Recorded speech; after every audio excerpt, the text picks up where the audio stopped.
Ini adalah Eagle's Nest. Di permukaan, ini hanyalah sebuah lubang runtuhan biasa yang dipenuhi air hijau keruh, tersembunyi di antara pepohonan. Namun kenyataannya, yang ada di bawahnya adalah labirin luas sedalam 300 kaki berupa gua dan terowongan bawah air yang berkelok-kelok di bawah hutan belantara yang lebat. Tempat ini dianggap bukan hanya sebagai salah satu yang paling berbahaya di Florida, tetapi juga salah satu yang paling berbahaya di bumi. Dalam video ini, kita akan membahas beberapa insiden paling mengerikan yang pernah terjadi di sini. Disarankan untuk bijak dalam menonton. Jadi, ceritanya Eagle's Nest tetap tidak ditemukan selama ribuan tahun, karena suku-suku asli Amerika menghindari lubang runtuhan yang menyeramkan di bumi itu. Di daerah Florida ini, ada banyak mata air indah lainnya di dekatnya, seperti Beaufort Springs atau Weeki Wachee, yang airnya sangat jernih dan mengundang. Tapi, air di Eagle's Nest justru sebaliknya. Airnya keruh, terlihat seperti dipenuhi buaya. Ada kawanan nyamuk dan kutu, dan tidak ada tanda-tanda bahwa keajaiban alam yang luar biasa berada tepat di bawah permukaan. Baru pada tahun 1960-an, penjelajah gua bawah air yang pemberani, Don Leadbetter, secara kebetulan menemukan pintu masuk itu dan dengan berani menyelam ke kedalaman keruh yang belum diketahui. Seperti biasanya, ada saja orang-orang yang tidak bisa menahan diri dan harus melihat apa yang ada di bawah sana. Kemudian, ketika teknologi dan peralatan berkembang, penjelajahan pun bergerak melampaui pintu masuk besar pertama yang disebut ruang utama. Inilah saat korban jiwa mulai terjadi. Gua ini telah dipetakan hingga kedalaman 310 kaki. Terkadang airnya gelap, diwarnai oleh pewarna organik alami yang disebut tanin. Di waktu lain, ketika kondisinya tepat, airnya sangat jernih, sebening kaca, benar-benar tak terlihat. Ini terasa magis, seperti berada di dunia lain. Ini memikat, mendebarkan, dan berbahaya. Penyelam turun melalui cerobong berbentuk tabung, turun sekitar 40 kaki sebelum mencapai ruang utama pertama yang dikenal sebagai ballroom. Ballroom adalah sebuah ruang terbuka yang sangat besar seperti gua dengan lebar sekitar 100 kaki. Dari ruang masuk ini terdapat terowongan-terowongan yang bercabang ke arah hulu dan hilir. Menuju ke hilir membawa para penyelam melalui terowongan yang secara bertahap menurun hingga kedalaman 200 kaki sebelum terbuka ke dalam lubang vertikal yang turun hingga 290 kaki. Pada kedalaman 290 kaki terdapat serangkaian ruangan dan lorong luas lainnya yang bisa dijelajahi oleh para penyelam. Salah satu area dikenal sebagai Jones Pocket, yaitu segmen terowongan yang sangat sempit dan terbatas sehingga bisa menimbulkan rasa klaustrofobia. Area lain yang dinamakan Skeleton Room sebagian besar masih belum dipetakan dan sangat berbahaya karena lumpur yang longgar dan bebatuan yang tajam. Kedalaman ekstrim hingga 300 kaki dan terowongan yang tidak terduga membuat pemetaan dan orientasi menjadi sangat sulit. Semakin dalam para penyelam masuk ke dalam sistem gua Eagle's Nest. Meskipun belum sepenuhnya memetakan labirin terowongan yang sempit itu, reputasinya menyaingi kuburan kapal karam dan gua yang dipenuhi hiu di seluruh dunia. Orang-orang yang secara rutin menyelam di lubang runtuhan itu menyebutnya sebagai pengalaman yang berbahaya dan menantang, yang bahkan dapat memicu kecemasan dan stres berat bagi penyelam paling berpengalaman sekalipun karena faktor seperti lumpur, kegelapan, dan kedalaman ekstrim. Eagle's Nest telah dikenal bukan hanya sebagai salah satu lokasi penyelaman paling mematikan di Florida, tetapi juga di seluruh dunia. Pada penyelaman malam hari tahun 1981, tragedi pertama yang tercatat terjadi. Larry Collins dan istrinya yang berusia 29 tahun Terry memulai penyelaman mereka sekitar pukul 11.05 malam pada Sabtu malam dan mereka sedang melewati sebuah terowongan yang terendam air ketika Terry tiba-tiba jatuh sakit. Menurut Collins, saat mereka melewati terowongan di kedalaman sekitar 250 kaki, istrinya memegang kakinya agar mereka tidak terpisah dalam kegelapan yang menyesakan itu. Ketika dia menoleh ke belakang, dia memberi isyarat tanda oke dengan ibu jari dan jarinya, dan istrinya menarik kakinya untuk memberitahu bahwa dia baik-baik saja. Namun entah kenapa, tak lama kemudian istrinya melepaskan genggamannya. Collins menyadari ada sesuatu yang salah ketika istrinya melepaskan genggamannya. Dalam ceritanya, dia menyebutkan bahwa dia melihat sekeliling dan menyadari bahwa regulator udara sudah tidak ada lagi di mulut istrinya. Meskipun dia berusaha memaksa regulator itu kembali ke mulut istrinya dan memberinya oksigen, istrinya sudah pingsan sehingga tidak mungkin baginya untuk melakukannya. Dia kemudian tanpa sengaja melepaskan istrinya dan setelah itu kehilangan jejaknya. Colin berbalik dan naik ke atas lalu bertemu dengan penyelam lain bernama Jim Benz pada kedalaman 70 kaki di bawah permukaan yang saat itu sedang sibuk mengambil foto. Collins memberitahu Benz secara nonverbal bahwa istrinya membutuhkan bantuan dan kemudian melanjutkan naik ke permukaan. Sementara itu, Benz memutuskan untuk menyelam lebih dalam ke air, berusaha menyelamatkan istri Collins. Jim Benz, manajer toko selam lokal di Crystal River, sebenarnya sudah berusaha untuk berhenti menyelam di gua dan awalnya ragu untuk ikut perjalanan ini. Akhirnya, Benz memutuskan untuk menjadikan ini sebagai penjelajahan bawah air terakhirnya. Rencananya, dia tidak akan turun terlalu dalam ke kedalaman. Dia hanya membawa 1 tabung selam bersamanya ke dalam air dan meninggalkan 2 tabung lainnya di permukaan. Namun, Benz adalah tipe orang yang akan melakukan apa saja untuk membantu siapapun, bahkan tanpa alat atau perlengkapan yang tepat. Jim Benz tidak pernah kembali dari misinya untuk menyelamatkan Terry Collins. Baru pada hari Senin, 2 hari setelah penyelaman maut mereka, para pencari menemukan jenazah Jim. Penyelam menemukan jenazah Jim pada kedalaman 250 kaki di dalam sistem gua, sementara jasad Terry Collins ditemukan 5 kaki lebih dalam di lubang gelap itu. Dalam usahanya untuk menyelamatkan Terry dan membawanya kembali ke permukaan, Jim kehabisan oksigen di tabung tunggalnya dan tragisnya tenggelam. Pertanyaan masih tersisa tentang apa yang sebenarnya terjadi pada Terry Collins. Pejabat percaya bahwa dia tenggelam karena sesuatu yang disebut narkosis nitrogen, yang juga dikenal sebagai euforia kedalaman. Kondisi ini biasanya mempengaruhi para penyelam yang menggunakan udara biasa, bukan campuran gas khusus dengan udara saat menyelam di perairan dalam. Narkosis nitrogen terjadi ketika ada penumpukan nitrogen yang berlebihan di dalam aliran darah. Hal ini menyebabkan disorientasi dan perilaku irasional seperti melepas masker wajah atau mencopot regulator udara, persis seperti yang dilakukan Terry. Menurut penyelam lain, Nyonya Collins menggunakan udara yang tidak terkompresi selama ekspedisi menyelamnya. Sayangnya, ini hanyalah awal dari kematian di Eagle's Nest. Brent Potts yang berusia 29 tahun dari Tallahassee adalah seorang instruktur selam bersertifikat yang telah menyelesaikan kursus pengenalan menyelam gua. Pada bulan Agustus 1990, penyelam penyelamat menemukan tubuhnya di kedalaman 195 kaki. Dia mengalami pingsan selama setahun, tetapi merahasiakannya dari rekan-rekan selamnya. Teman-temannya percaya dia pingsan saat menyelam, yang akhirnya menyebabkan kematiannya yang tragis. Sifat sarang yang menyeramkan dan rangkaian kematian memaksa otoritas setempat menutupnya sepenuhnya untuk umum dari tahun 1999 hingga 2003 setelah beberapa insiden fatal. Di luar pintu masuk sarang elang terdapat sebuah tanda besar yang diukir dengan gambar malaikat maut. Sabitnya siap untuk mengambil lebih banyak nyawa. Tidak ada apapun di gua ini yang sepadan dengan nyawamu. Demikian bunyi tulisan di papan tersebut. Di dalam komunitas penyelam Florida, sistem gua ini dibicarakan dengan nada hati-hati, bahkan hampir penuh ketakutan. Penyelam ahli Bill Austrike membandingkan ketenarannya dengan daya tarik mematikan Gunung Everest bagi para pendaki. Sangat indah hingga sulit dipahami, namun dengan risiko paling besar. Orang-orang mengira kau gila jika menyelam di sarang itu, ujar Austrike. Di bawah sana ada lebih banyak kerangka daripada yang bisa dibayangkan kebanyakan orang. Namun dari semua tragedi di sarang elang, hanya sedikit yang sebanding dengan kisah memilukan dari 2 sahabat dekat, John Robinson dan Craig Simon. Keduanya adalah penyelam berpengalaman yang dipersatukan oleh hasrat untuk menjelajahi bawah air. Nama mereka sekarang selamanya terikat dengan reputasi kejam sarang elang. John Robinson praktis tumbuh besar di Cave Country, mengasah keterampilan menyelam sejak dini saat belajar di Florida. Terobsesi untuk menguasai peralatan dan teknik, sifat telitinya membuatnya sering digoda dengan candaan ringan oleh sesama penyelam. Ratusan jam di bawah air memungkinkan Robinson menaklukkan klaustrofobia dan kebutaan akibat lumpur, yang sangat penting untuk bertahan hidup di sarang itu. Sementara itu, Craig Simon, seorang pria asal New York, tiba di Florida untuk mengejar impian skubanya. Secara alami, berani dan karismatik, Simon dibimbing oleh penyelam teknis perintis seperti Paul Heinerth. Simon mengembangkan keterampilan sedemikian rupa sehingga Robinson merekrutnya sebagai rekan selam terpercaya untuk menjelajahi bagian terdalam sarang tersebut.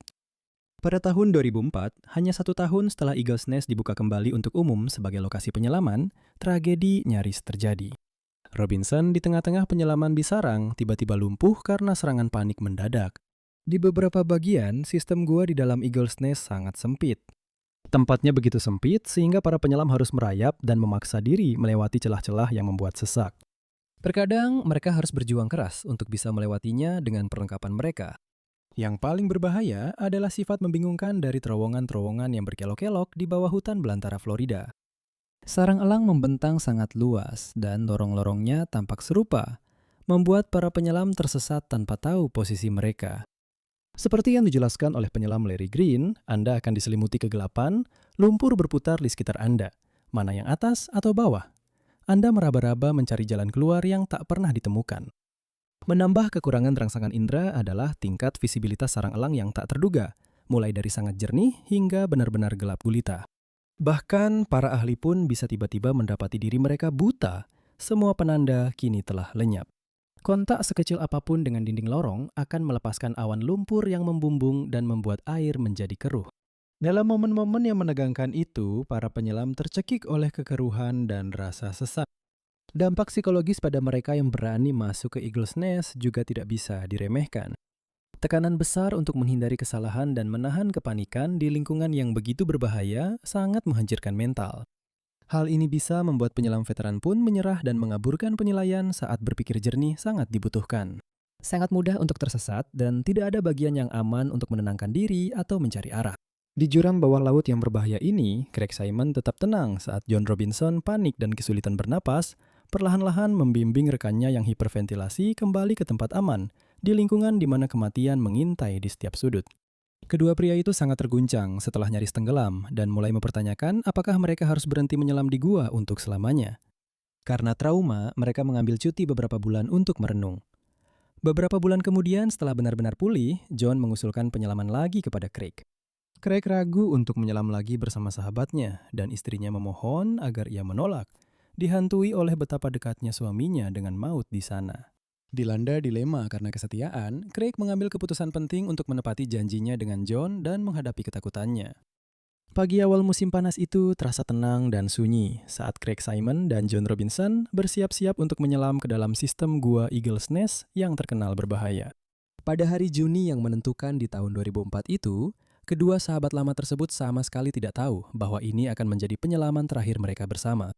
Sebagai penyelam yang cerdik dan berpengalaman, Craig dan John tahu bahwa hanya dibutuhkan satu kesalahan kecil, satu kelengahan dalam penilaian untuk membawa bencana. Saat mereka memulai penyelaman, prosedur ketat pun diikuti. Tali penuntun diikat, oksigen cadangan dipasang, waktu penyelaman direncanakan dengan tepat saat mereka berenang menuju terowongan yang lebih sempit dengan langit-langit setinggi gedung pencakar langit. Kedalaman luar biasa. 300 kaki di Eagle's Nest memberikan sedikit ruang untuk kesalahan. Pada tekanan atmosfer 10 kali lipat dari normal, konsumsi udara meningkat dengan sangat cepat. Penyelam yang tersesat dan berjuang melawan disorientasi serta penglihatan yang buruk dengan cepat menghabiskan persediaan gas berharga mereka. Pada saat rasa panik muncul, tabung mereka mungkin sudah hampir kosong dan itu sangat mengkhawatirkan. Rencana John dan Craig melibatkan waktu menyelam total selama 40 menit termasuk dekompresi dengan tujuan mencapai sekitar 1.800 kaki di dalam gua pada kedalaman maksimum 300 kaki. Untuk memastikan keselamatan, mereka membawa persediaan udara yang cukup untuk durasi yang diperkirakan dan menggunakan skuter selam berkualitas tinggi agar bisa bergerak lebih cepat. Skuter bawah air, yang juga disebut kendaraan propulsi penyelam, kendaraan propulsi bawah air, sea scooter atau swimmer delivery vehicle, adalah kendaraan bermesin yang menarik orang di bawah air untuk mengurangi usaha saat berenang. Skuter bawah air memungkinkan penyelam scuba, snorkeler, dan penyelam bebas bergerak di dalam air dengan usaha yang lebih sedikit dan penggunaan oksigen yang lebih hemat. John dan Craig juga menyiapkan tabung cadangan untuk dekompresi dan komputer selam di pergelangan tangan untuk informasi yang diperlukan. Setelah pagi hari persiapan, mereka memulai penyelaman pada pukul 1 siang. Menuruni lorong gua dan menempatkan tabung dekompresi mereka. Mereka melewati cerobong sempit dan mencapai ruang masuk, sebuah ruangan besar yang mengarah ke bagian hulu dan hilir gua. Mereka memilih untuk menjelajahi terowongan hilir, turun hingga kedalaman 200 kaki sebelum turun ke lubang hingga 290 kaki. Mereka berencana menghabiskan waktu menjelajahi ruangan-ruangan ini sebelum kembali untuk berhenti dekompresi. Penurunan awal berjalan sempurna, jenis masuk yang mulus seperti yang sudah sering dilakukan sebelumnya. Diterangi cahaya lampu kepala mereka, Craig dan John menuruni jalan dengan mantap melalui pintu masuk cerobong alami yang sempit dan masuk ke ruang aula besar. Mereka benar-benar sinkron melakukan gerakan yang sudah terlatih dengan mudah. Komputer selam mereka menampilkan pembacaan normal di semua indikator. Sejauh ini semuanya berjalan baik. Saat cahaya pucat dari permukaan mulai memudar di atas mereka, pasangan itu terus berenang masuk ke dalam labirin gelap terowongan Eagle's Nest. Setelah lebih dari 40 tahun menyelam di labirin bawah air ini, John sudah hafal setiap tikungan dan belokannya, dan Craig sepenuhnya mempercayai arahan temannya saat mereka menjelajah lebih jauh ke dalam. Ruangan-ruangan dan lorong-lorong tampak kabur saat mereka melintas, sampai akhirnya mereka tiba di tujuan. Sebuah ceruk buntu yang dijuluki John's Pocket. Ruang sempit itu memang sesuai dengan reputasinya. hanya cukup lebar untuk dua penyelam masuk ke dalamnya. Ruang yang sempit itu seolah-olah menekan tabung selam mereka. Bagian gua yang paling sempit dan paling tidak ramah ini pernah menjadi tempat yang dulu menyulitkan Craig. Tiba-tiba, John melihat rekannya menyimpang dari tali panduan mereka ke sebuah celah yang belum dipetakan. Mungkin karena terbawa suasana, Craig melepaskan tali panduan untuk bisa menjelajah lebih jauh. Dia mengayunkan lampunya ke sekeliling, mencari jalan ke depan, tetapi endapan halus terangkat dari siripnya menutupi cahaya senter. Endapan halus itu mengepul di dalam air, membutakannya. Craig melambaikan tangannya, berusaha mati-matian mencari dan mengikuti tali itu kembali, tapi tidak ada apapun yang bisa dipegang. Tidak ada jalan keluar yang terlihat, semuanya gelap gulita dan Craig tidak bisa melihat apapun. Jantung Craig berdegup kencang di dadanya. Dia terjebak tanpa penuntun untuk kembali dengan selamat, tidak ada jalan maju atau mundur. Berharap menemukan jalan keluar alternatif, John dengan sabar menunggu kembalinya Craig. Dan terus menunggu, hingga akhirnya menyadari dengan ngeri bahwa dia telah ditinggalkan sendirian di labirin tanpa cahaya. Kekhawatiran muncul ketika John dan Craig tidak kembali pada waktu yang telah direncanakan untuk melapor. Seseorang menyadari mereka belum menggunakan tabung cadangan mereka, sehingga menimbulkan kekhawatiran. Pencarian pun dilakukan oleh tim penyelamat dan sekitar 40 penyelam dipanggil untuk membantu. Teman lama, mentor, dan penyelam gua, ahli Paul Heinert, meyakinkan keluarga Craig bahwa dia akan menemukan mereka dan masuk ke dalam gua untuk mencari Craig dan John. Memulai misinya ke Eagle's Nest, Paul tidak yakin apa yang akan dia temukan. Saat dia terus masuk lebih dalam, tidak ada tanda-tanda keberadaan John atau Craig. Akhirnya dia berhasil melewati kedalaman 200 kaki. Di John's Pocket, cahaya Paul menangkap keberadaan skuter selam milik John, yang sebagian terkubur di dasar berlumpur. Di sebelahnya tergeletak tubuh John dengan perlengkapannya yang masih berfungsi, tetapi tabung udaranya benar-benar kosong. Para ahli memeriksa komputer selam John dan menyimpulkan bahwa dia mungkin menjadi bingung karena lumpur dan tidak dapat menemukan jalan keluar. Akhirnya, dia terjebak di dalam ruangan itu. Meskipun telah berusaha keluar, John tidak berhasil dan ditemukan dalam posisi yang menunjukkan bahwa dia sedang mencoba meninggalkan gua tersebut. Para penyelam-penyelamat telah mencari dengan saksama, tetapi tidak menemukan tanda-tanda keberadaan Craig. Aneh rasanya, kedua teman itu tidak bersama-sama. Penyelam-penyelamat tidak dapat menemukan Craig dan pencarian ditunda karena cuaca buruk. Semakin banyak waktu berlalu, semakin berisiko dan berbahaya misi evakuasi itu. Salah satu penyelam-penyelamat harus dirawat di rumah sakit karena penyakit dekompresi setelah beberapa kali menyelam hingga kedalaman 300 kaki. Dan semua orang berada dalam bahaya mengalami efek disorientasi yang sama yang merenggut nyawa Terry Collins dalam tragedi Eagle's Nest pertama. Meskipun menghadapi tantangan-tantangan ini, Paul Heinert tetap bertekad untuk tidak menyerah dalam pencarian Craig. Setibanya di John's Pocket, dia memilih rute yang berbeda dan akhirnya melihat tubuh Craig yang tersangkut di tali saat tergantung di air. Sebagian terkubur di bawah puing-puing. Namun, Paul tidak melihat tali pandu saat dia menemukan skuter Craig, tetapi itu tidak berarti bahwa tali tersebut tidak ada.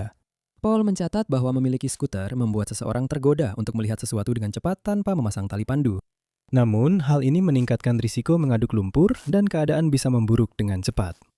Ketika Craig memutuskan untuk melepaskan tali pandu demi menjelajahi celah samping sebentar dengan skuternya, tanpa sadar ia telah menentukan nasibnya sendiri. Eagle's Nest telah merenggut lebih dari 10 nyawa sejak tahun 1981. Dan mungkin yang lebih mengejutkan lagi adalah bahwa sebagian besar dari tragedi ini menimpa para penyelam yang terlatih dan berpengalaman. Pada tanggal 15 Oktober 2016, Patrick Peacock yang berusia 53 tahun dan Chris Rittenmeyer yang berusia 38 tahun bersiap-siap untuk menyelam ke dalam sarang tersebut. Dua sahabat lama dan rekan menyelam ini masuk ke air dengan perlengkapan rebreather, sirkuit tertutup, tabung cadangan, dan skuter bawah air. Seorang penyelam ketiga hadir untuk memberikan dukungan di permukaan. Peacock dan Rittenmeyer adalah penyelam teknis yang sangat berpengalaman, bersertifikat dalam penyelaman gua, trimix, dan rebreather. Mereka telah menyelam di Eagle's Nest sehari sebelumnya tanpa masalah atau insiden apapun. Dilengkapi dengan rebreather, sirkuit tertutup, tabung cadangan, dan perlengkapan cadangan, keduanya turun ke dalam air pada pukul 2 siang. Penyelam ketiga tetap berada di permukaan untuk memberikan dukungan. Bagian awal penyelaman berjalan lancar. Pada menit ke-43, Rittenmeyer dan Peacock tiba di tujuan mereka, sebuah terowongan sempit yang dijuluki Revelation Space. Para pemeta sebelumnya belum sepenuhnya menjelajahi lorong buntu ini. Tergoda oleh sensasi penemuan, tim melaju lebih jauh ke celah sempit itu, namun tiba-tiba bencana terjadi. Terjebak di dalam terowongan berlumpur, para penyelam kehilangan jarak pandang dalam kegelapan yang mencekik. Dengan panik, mereka mencoba titik masuk kedua, namun justru semakin terjerat dalam tali-tali gua. Pada menit ke-61, Rittenmeyer dan Peacock menyadari bahwa melarikan diri adalah hal yang mustahil. Mereka meninggalkan satu rebreather yang masih berfungsi, menandakan adanya krisis dengan peralatan tersebut. Pada akhirnya, para penyelam tetap bersama dalam kegelapan daripada mencoba keluar sendirian. Ketika kedua penyelam tersebut gagal muncul ke permukaan pada waktu yang diharapkan, penyelam pendukung di lokasi menghubungi manajer toko selam Cave Country, John Burnau, sekitar pukul 18.00. Burnau mengaktifkan unit penyelamatan dan evakuasi gua bawah air Florida, serta membentuk tim pencarian darurat. Tim evakuasi pertama memasuki Eagle's Nest pada pukul 23.00, diikuti oleh tim kedua pada pukul 03.45 pagi. Ketika pencarian awal tidak berhasil, tragisnya penyelam-penyelamat menemukan kedua jenazah di sisi lain dari lubang sempit yang disebut Revelation Space di dalam sistem gua tersebut. Tampaknya satu penyelam terjerat dan meninggal lebih dulu. Penyelam lainnya kemudian tenggelam saat mencoba membebaskan temannya daripada keluar sendirian. Komputer selam mereka mencatat waktu yang melebihi batas sistem, menunjukkan bahwa mereka mengalami cobaan tragis yang berlangsung lama. Dalam beberapa hari berikutnya, para penyelam secara sistematis mengambil semua peralatan yang tersisa dari gua sebagai barang bukti. Analisis menunjukkan sebagian besar peralatan dalam keadaan utuh dan berfungsi, kecuali satu rebreather dengan tabung diluent yang kosong. Tim penyelamat akhirnya muncul ke permukaan tanpa mengetahui secara pasti apa yang terjadi dan tanpa bisa memberikan penghiburan kepada keluarga Rittenmeyer dan Peacock. Jenazah mereka ditemukan dengan masker terpasang dan tabung di samping mereka, tepat di dekat tali pengaman. Hingga hari ini tidak ada yang tahu persis apa yang terjadi di saat-saat terakhir mereka. Terima kasih banyak sudah menonton dan semoga kita bisa bertemu lagi di video berikutnya.